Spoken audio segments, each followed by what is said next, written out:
Welcome to the Human Capital Innovations Podcast, your go-to source for personal, professional, and organizational growth and development. We hope you tune in often for all things people management, organizational development and change, organizational leadership, and social impact related. Maximize your personal and organizational potential with Human Capital Innovations Podcast.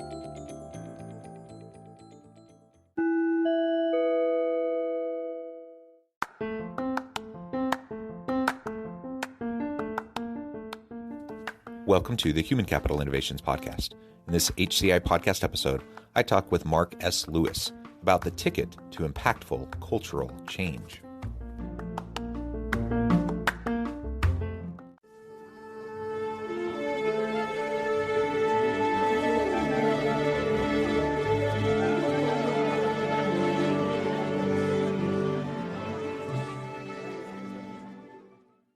Mark S. Lewis, welcome to the Human Capital Innovations Podcast. Hey, thanks for having me. Yeah, I'm super excited to chat with you today. We're going to be focusing on all things leadership and organizational change related and creating the type of culture that will help our organizations and our teams to thrive. As we get started today, I just wanted to share Mark's bio with everybody. Mark S. Lewis received his BS degree in finance from Boston College and an MBA in marketing from Tulane. He worked for IBM for 13 years before forming Communique in 1994. As president of Communique, it quickly became the South's fastest growing ISP, building a client base of over 10,000 users. After Communique was purchased in 1997, Mark merged multiple businesses to form a new internet company called Orange Twine, which was chosen by the Chamber as the Rising Tide Small Business of the Year in technology. In late 2002, Mark became president of Louisiana Technical Council to assist the state in technology development. In 2005, he was selected by the governor's office as technology leader of the year for Louisiana. He helped Louisiana rise from 49th to 32nd out of 50 states in technology employment. And he continues to appear live for 12 plus years on WWL-TV's monthly program called Digital Gumbo that helps promote local technology initiatives and campaigns in the region. And really, I could go on and on and on, Mark. You've accomplished so many wonderful things. Anything else about yourself, your background, your bio that you'd like listeners to know? You know what I'm really excited about is over the last 10 years, I've actually moderate CEO roundtables, and I get together with 15 to 18 CEOs on a monthly basis throughout the year to help them initiate directives to help accelerate their growth, to help them learn from other CEOs and to network peer-to-peer. But a lot of CEOs can learn from other CEOs by being part of the roundtable, but then I can provide really some really important growth strategies for helping them. Yeah, that's excellent. Those types of executive roundtables can be very, very beneficial to everyone involved. And it's a great way for continual development as we progress in our own careers. That's fantastic. So something else that you've accomplished is your recent book published in late 2018, Give a Damn, the Ticket to Cultural Change. And that really is the driver behind the main topic for today. We're going to talk about the ticket to impactful cultural change within organizations. Maybe you can give us a little bit of a background to the book, how that came about, why you focused on that topic, and then we can start to unpack the ideas around impactful cultural change. Sure. If you told me 10 years, John, if I was going to write a book, I would have said, you're absolutely crazy. I'm not a writer. I didn't like English in school, but something I saw in society and in business caused me concern. And I started dictating all these things that were happening where people were becoming very selfish, very self-centered. They weren't helping other people. And so I decided, well, we got to change this because we're going down this I think this path that could be self-destructive. And there's a lot of factors that cause this, technology being one, wealth, government. There's a lot of 9 factors I put together to write the book. And it's led me to use this book as a transformation of how businesses can take their current company and transform it to a very successful company using the philosophy of give a damn. Yeah. So tell us a little bit more about that philosophy. Like what clearly you saw some things that were concerning in broader society. Why did you frame it that way? And then what are some of those elements that you really focused in on? Well, it's all about people and what can we do to help people. And so within the give a damn mentality, I found that successful leaders have to have certain human qualities in order to be very successful, and to be able to hire the right people that can fit into their organization, that can transform what they're doing and make it kind of like a family type of atmosphere. So I developed a special interview technique, and it's really been very, very successful, because I'm not so much concerned about what people know. I'm more concerned about what they think and what they can do to help grow, and their mindset within the organization, how they contributed. So I ask certain questions. I say, if I'm going to interview John, I said, look, I'm just going to say 1 or 2 words. I want you to tell me the first thing that comes to your mind. Favorite color, favorite movie, best president ever, best sports, favorite sports figure. And I have 90 of these that go from professional, personal to sports, hobbies. And what I'm trying to find is the pattern of how this person thinks based on those 1 or 2 word samples. And that pattern allows me to choose the right person that can fit into the organization. And there's a lot of other factors that go into it as well, like making sure you take care of your employees. Because I always say, hey, I'd rather, if I can take care of my employees, then I know they'll take care of the customers. And that's a transformational leadership directive that I give to most of my, actually all the CEOs that contributed to the roundtable. Yeah, so those cultural elements I think are key, and I really like how you frame some of those out. Now, whatever the desired culture is within an organization, we have to be able to articulate that. We need to be clear-eyed about what we want and why, and then articulate that and explain the why to our people. But what else do we need to do in terms of driving meaningful, sustainable, and impactful organizational change around the culture that we want for the success of our organization?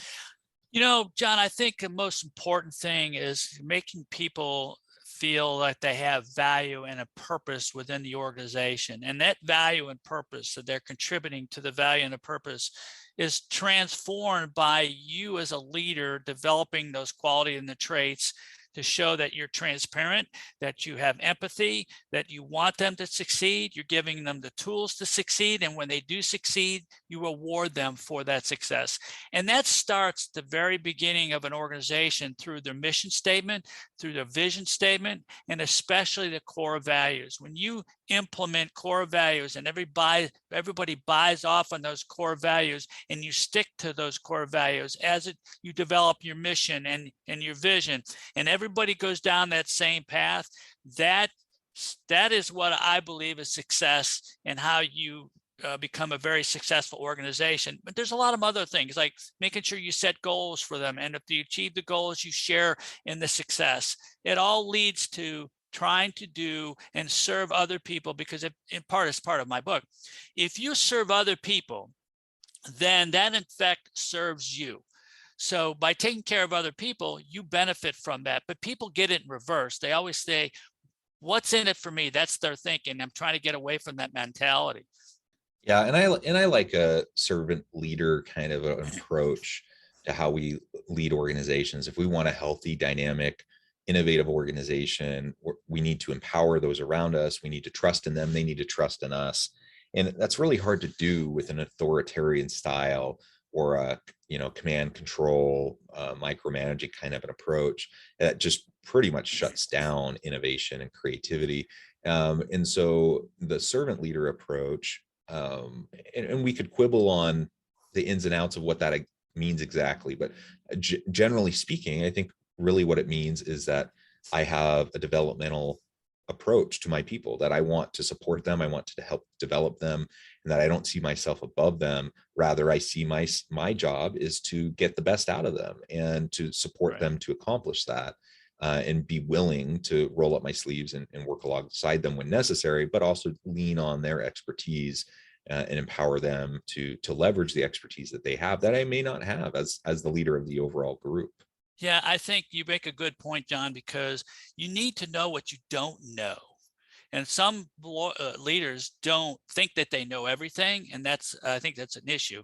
But what you want to do is hire people that are smarter than you. and let them do their job. They're experts. You have an expertise in some level, but I'm not a good financial guy, right? So I want to hire a great financial person, let them do their job. Let somebody do their job when it comes to creating a lean organization. These people want that type of capacity and leadership to be able to do it. And if you let them do their job, everybody wins. And you should never, first of all, an authoritarian leader, it's not hard to do. It's impossible. You can't succeed that way because eventually people get fed up and they just leave. And so give them the people, the tools, the resources that they need to get the job well done. Give them goals. When they exceed those goals, give them rewards, and you just keep going down, and that's how business grows.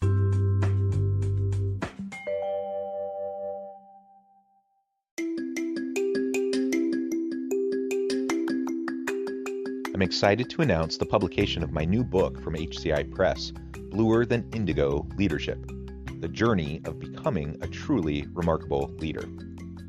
Early in my adult life, I learned about an Asian proverb that translates as bluer than indigo.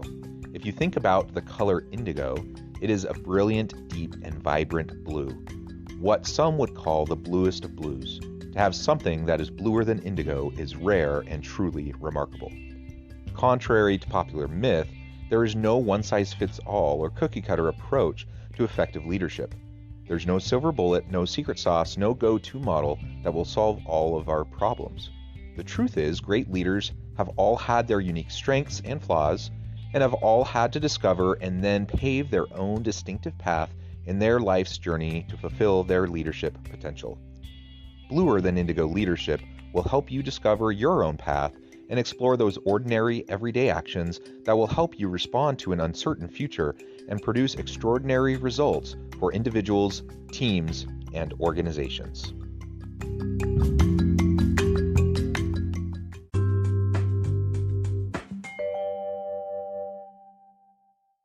Yeah, and you've talked a little bit to some of the kind of organizational integration, the institutionalization of core values that ultimately are going to drive the type of culture that we want. And it's a really important point, because we can't just sit in a room and say, what do we want our mission, vision, values to be, write them down, put them on the website, put them up on a banner on the wall. Like, that alone won't really do anything, right? It's nice to be able to go through the exercise of being able to articulate that, but ultimately you have to integrate those into every aspect of the organization. You have to build it into the recruitment process, the hiring, the onboarding, the ongoing training, the performance management, the mentoring, the coaching, the career development. All of those things have to have those core values integrated in, and the people in the organization have to see those core values really being lived as leaders are making decisions that impact real people.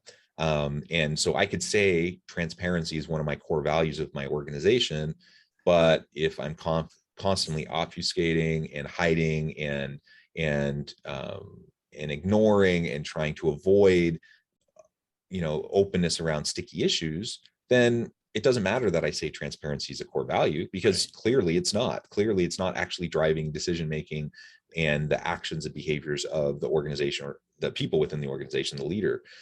So we have to be consistent in how we live those values that we say are important, and only then, as we integrate it throughout the organization, we live it, will it actually start to shape and change into the type of culture that we really want for our people, so that we can be successful. And that's ultimately where a lot of change management fails. And it's where a lot of culture shift fails, as we're trying to have those types of healthy atmospheres.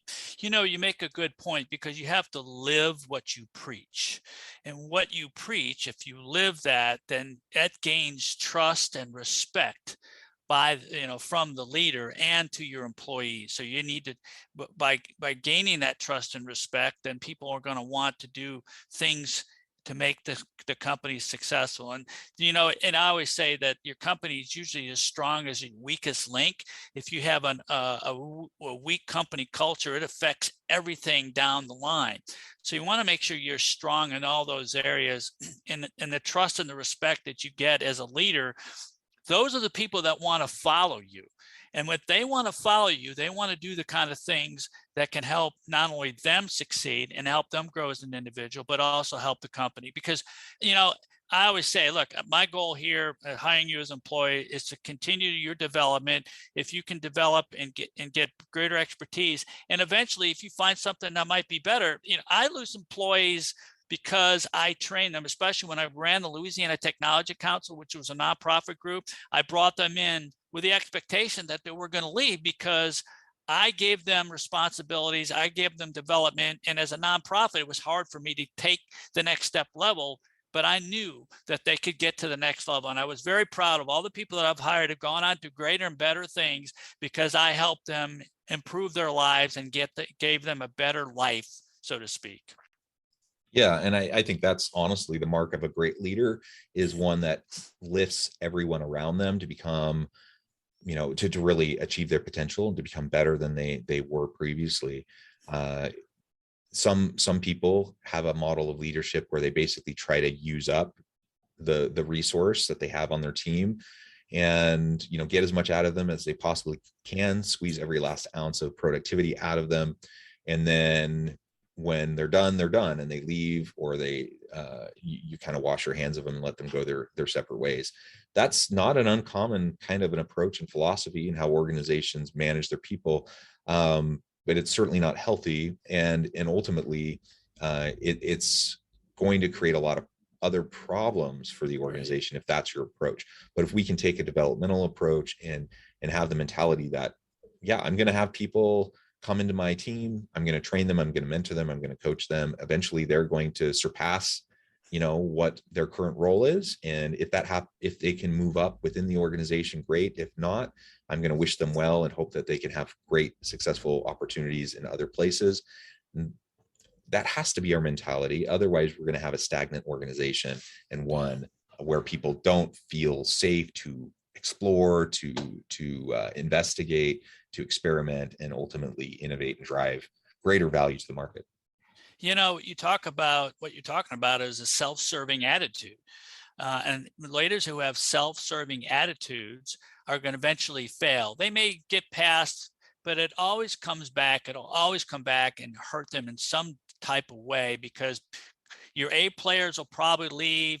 They're going to go to a different company. But having this servant attitude, like you talked about early, is really what makes people successful. And what people need to understand is the more you do for others, don't ever expect it'll come back, but it's going to come back in droves. But the more you do for others, the more you're going to get in return.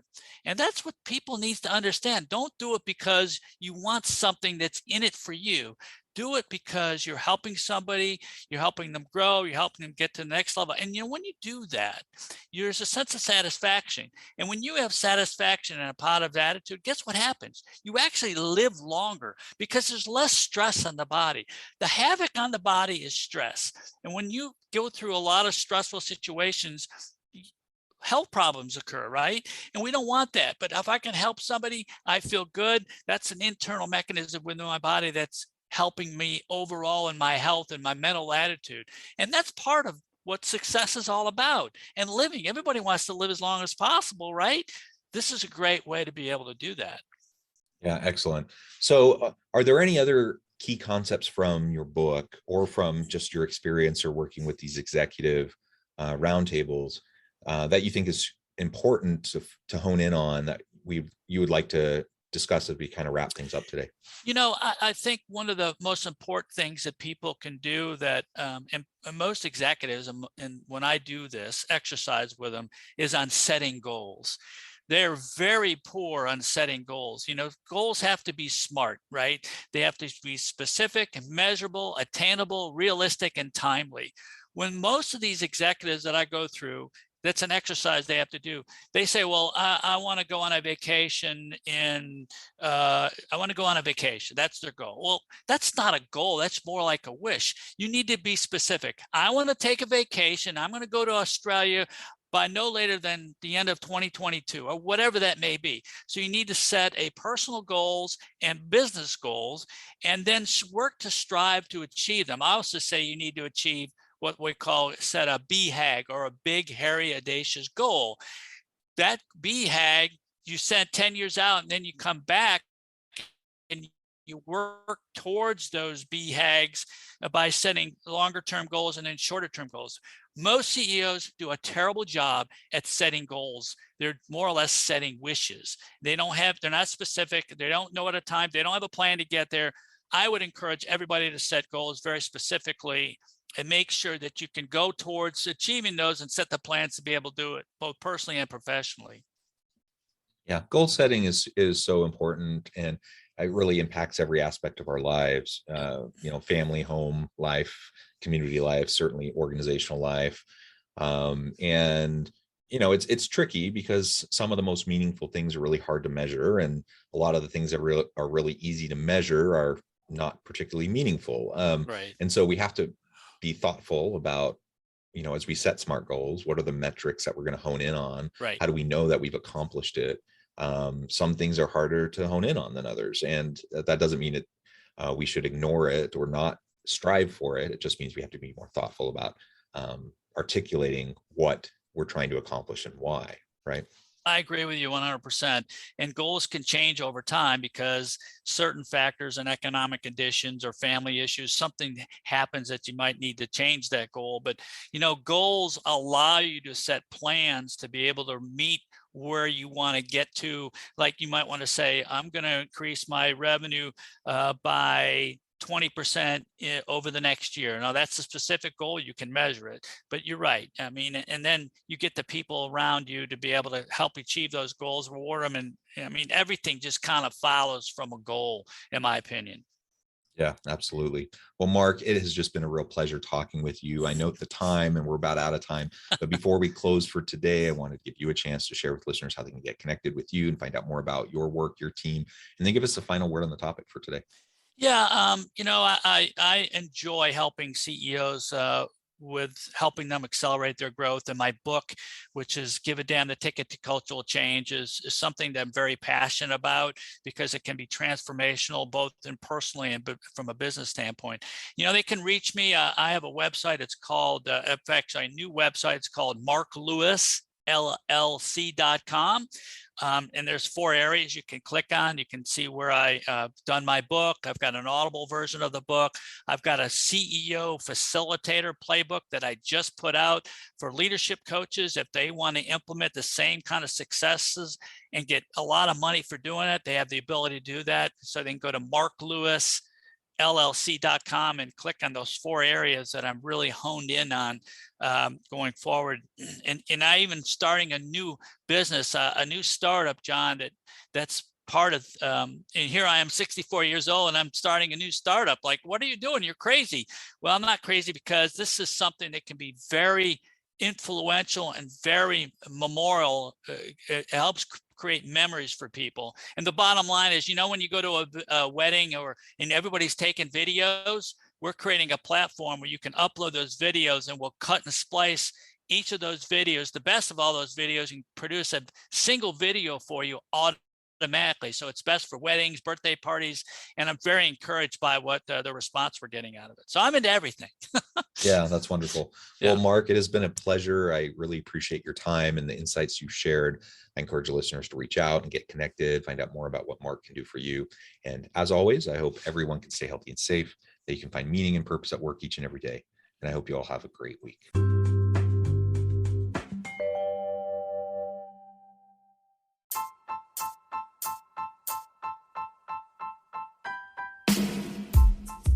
The alchemy of truly remarkable leadership. Ordinary, everyday actions that produce extraordinary results. Consider how the nature of work has shifted over the past 50 years.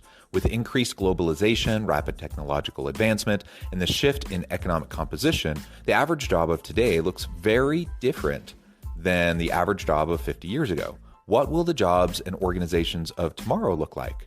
Moreover, what does this all mean for organizational leaders? What are the core competencies and capabilities of organizations and their leadership that are prepared for continued disruption and geopolitical and socioeconomic shifts? Regardless of what the future holds, increasingly, leaders need to be socially minded, data-driven, decisive, champions of talent, and disruptors of the traditional notions of leadership, teams, organizations, and work. The alchemy of truly remarkable leadership will help you to explore your own leadership competencies and capabilities and consider ways to apply and implement them into your workplace and personal life.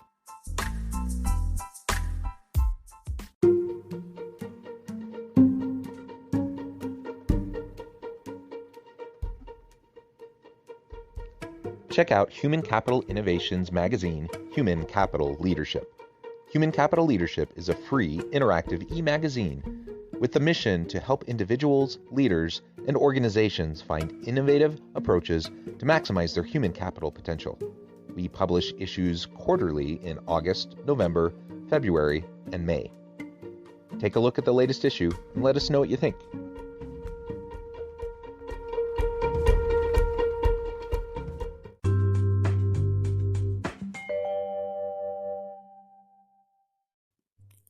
Thanks again for joining us for this episode of the Human Capital Innovations Podcast.